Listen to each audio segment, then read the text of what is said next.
2024 में होने वाले लोकसभा चुनाव से पहले बीजेपी को घेरने के लिए विपक्षी गठबंधन INDIA में मायावती की बहुजन समाज पार्टी को लाने के अंदर खाने के प्रयास तेज हैं। सब कुछ इसी तरह से चलता रहा तो 5 राज्यों के चुनाव के बाद इसकी आधिकारिक घोषणा भी हो सकती है, सूत्र कह रहे हैं। और इस पूरे प्रोसेस में, या यूं कह लीजिए कि इंडिया गठबंधन में मायावती और BSP के शामिल होने में कांग्रेस सूत्रधार की तरह भूमिका निभाएगी, ये सूत्र कह रहे हैं। कवायद के तहत दोनों को प्रथम परिवारों के बीच, यानी जो उनकी फर्स्ट राउंड की जो बातचीत है वो हो चुकी है। लोकसभा चुनाव जीतने के लिए INDIA गठबंधन कोई कसर नहीं छोड़ना चाहता। BSP को साथ लाने की कोशिशें उसकी इसी रणनीति का हिस्सा हैं।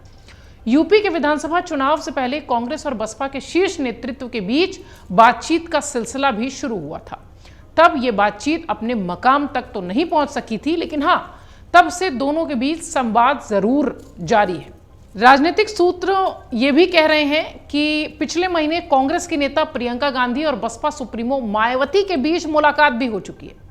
BSP की ओर से अब नेतृत्व के पारिवारिक हो चुके एक पूर्व सांसद भी कहते हैं कि उन्होंने इस बातचीत में अहम भूमिका निभाई थी। बहरहाल, यूपी के विधानसभा चुनाव से पहले बसपा कांग्रेस की गठबंधन की खिचड़ी पकने के बावजूद कई सारे विघ्न भी आ गए थे। पिछली बार की अगर याद होगा, तब यह तय हुआ था कि विधानसभा की 125 सीटों पर कांग्रेस और बाकी पर 278 सीटों पर बसपा लड़ेगी। खबरें लीक हुई और फिर सत्ता पक्ष की ओर से ऐसी परिस्थितियां पैदा कर दी गई कि कदम पीछे खींचने पड़े। चुनाव के बाद राहुल गांधी ने सार्वजनिक रूप से कहा भी था कि हम बसपा को आगे रखकर यूपी में विधानसभा चुनाव लड़ना चाहते हैं, पर वो तैयार नहीं हुई। इस बार लोकसभा चुनाव के ऐन पहले आधिकारिक रूप से घोषणा करने की रणनीति बनाई जा रही है, ऐसा सूत्र कह रहे हैं। इस सारी कवायद में एक पहलू यह भी है कि क्या इंडिया गठबंधन, जिसे कि इंडिया कहा जा रहा है, बसपा के आने से सपा सहज रहेगी, क्योंकि कांग्रेस नेतृत्व यूपी में बसपा को साथ लाने में ज्यादा रुचि ले रहा है। इसकी वजह यह है कि BSP के पास अभी भी अपना ठोस 10 से 12% का वोट बैंक है। कांग्रेस के प्रदेश अध्यक्ष अजय राय का उत्तराखंड की बागेश्वर विधानसभा सीट को लेकर सपा के खिलाफ दिया गया बयान भी इसी कवायद से जोड़कर देखा जा रहा है। बताया यह भी जा रहा है कि अजय राय ने यह बयान हाईकमान से इशारा मिलने के बाद कहा होगा, क्योंकि यूपी जैसे राज्य के अध्यक्ष हैं वो और इस तरीके की बात कह दें, ऐसा लगता नहीं। संभावना यह भी जताई जा रही है कि जैसे जैसे बसपा के साथ बात आगे बढ़ती जाएगी, वैसे वैसे इस तरह के और बयान भी आगे आ सकते हैं। गांधी परिवार के नजदीकी नेता के मुताबिक साल 2017 के विधानसभा चुनाव में सपा के साथ कांग्रेस के एक अनुभव अच्छे नहीं रहे थे। उस चुनाव में कांग्रेस को ज्यादा सीटें देने की बात सपा अध्यक्ष अखिलेश यादव लगातार कहते रहे हैं। 145 सीट देने का वादा करने के बावजूद कांग्रेस को 105 सीटें दी गई। उसमें से भी अनुराग भदौरिया जैसे 10 प्रत्याशी सपा ने अपने लड़ाए थे। इस तरह से देखा जाए तो कांग्रेस के हिस्से में मात्र 95 सीटें ही आई थी।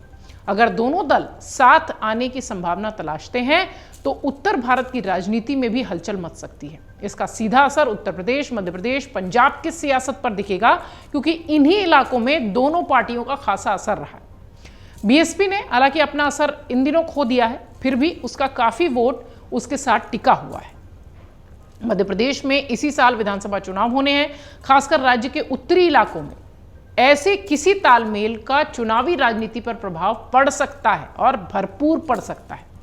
BSP इन इलाकों में मजबूत नहीं है कि बहुत सारी सीटें जीत ले, लेकिन उसके वोट से जुड़कर बहुत सारी संभावनाएं बनती हुई दिखाई पड़ सकती हैं। बसपा या कांग्रेस, किसी ओर से इस बारे में आधिकारिक रूप से कुछ नहीं कहा गया है, लेकिन चर्चा गर्म है कि बसपा सुप्रीमो की तरफ से कांग्रेस को पहले 3 राज्यों, जिनमें कि राजस्थान, मध्य प्रदेश और छत्तीसगढ़ के विधानसभा चुनाव में साझेदारी के विकल्प पर विचार करने के लिए कहा गया है। वहीं BSP खेमे से मिले संकेतों के अनुसार कांग्रेस इस प्रस्ताव पर इसलिए भी विचार कर रही है क्योंकि पार्टी की महासचिव प्रियंका गांधी वाड्रा सहित कई दिग्गज नेता ये कहते रहे हैं कि कांग्रेस को आगे बढ़ने का रास्ता उत्तर प्रदेश में पार्टी की मजबूती के साथ ही होगा। अब भीतर खाने ये खबर चल रही है कि प्रियंका गांधी और मायावती की मुलाकात हुई है तो निश्चित तौर पर इंडिया गठबंधन के साथ मायावती दिखाई पड़ सकती हैं। INDIA गठबंधन को क्या मायावती मजबूती देती हुई नजर आएंगी, इसका पता चलेगा लोकसभा चुनाव से पहले। अमर उजाला अब आपके टीवी पर भी अपने स्मार्ट टीवी पर YouTube पर सर्च करें अमर उजाला, चैनल सब्सक्राइब करें और देखें ताजा खबरें, वो भी HD क्वालिटी में। और हाँ, बेल आइकन दबाना ना भूलें ताकि हर खबर हो आपके घर। अमर उजाला, निष्पक्ष, निर्भीक, निरंतर।